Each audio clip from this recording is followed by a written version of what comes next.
131차 화요집회 보도자료. 한반도 인권과 통일을 위한 변호사 모임, 사단법인 북한인권. 제목, 강제 북송 등 인권유린 자행하는 중국의 동계올림픽 절대 반대. 정부는 속히 사문화된 북한인권법을 정상 집행하라. 일시.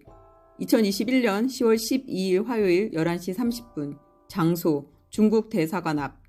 중국은 2022년 2월 4일부터 20일까지 열리는 베이징 동계올림픽을 통해 중국의 위상을 국제사회에 각인시키고 시진핑 중국 국가주석의 종신집권을 위해 국가 역량을 집중시키고 있다.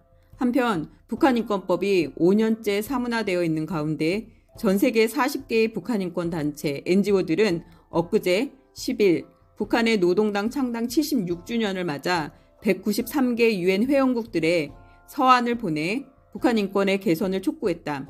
11일 북한 정찰 총국 대자 출신의 고위 탈북민은 BBC와의 공개 인터뷰에서 2014년 자신이 한국에 온 이후에도 북한의 지독한 인권 상황은 0.01%도 바뀐 적이 없다고 말했다. 그러나 중국은 지난 7월 14일 단동 국경세관을 통해 선양 수용소에 수감 중이던 탈북민 50여 명을 북한으로 강제 북송하여 북한의 반인도 범행을 도와주고 있다. 그뿐만 아니라 중국은 장기간에 걸쳐 티베트를 유린하고 홍콩의 자유를 압살하며 신장에서 위구르인 이슬람 교도 등에 대한 제노사이드, 인종 청소를 범하고 있다.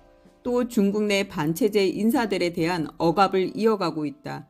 이러한 중국의 끔찍한 인권 유린 및 반대자 탄압을 심화시키는 데에 동계올림픽이 악용되어서는 안 된다.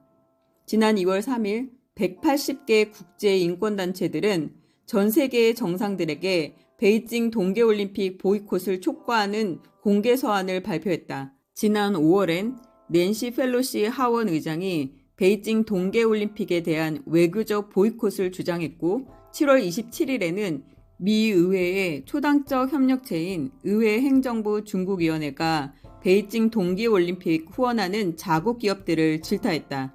유럽연합 의회는 7월 8일 중국 정부가 홍콩, 티베트, 신장 위구르의 인권 상황을 검증 가능하도록 개선하지 않는다면 정부 대표단의 참석을 거부하라고 촉구하는 결의안을 의결하였다. 영국 하원은 7월 15일 베이징 동계올림픽을 보이콧한다는 결의안을 여야 합의로 통과시켰다. 중국 자신도 1979년 12월 27일 소련의 아프가니스탄 침략을 계기로 미국 등 65개국이 1980년 모스크바 올림픽 보이콧할 때에 여기에 동참한 바 있다. 국제사회는 1936년 베를린 올림픽이 히틀러 선전에 이용돼 나치를 괴물로 만드는 데 일조했던 무섭고 두려운 사례를 반복해서는 안 된다.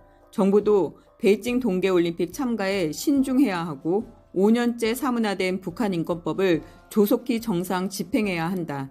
2021년 10월 12일 한반도 인권과 통일을 위한 변호사 모임, 올바른 북한인권법을 위한 시민 모임, 사단법인 북한인권의 김송죽이었습니다. 감사합니다.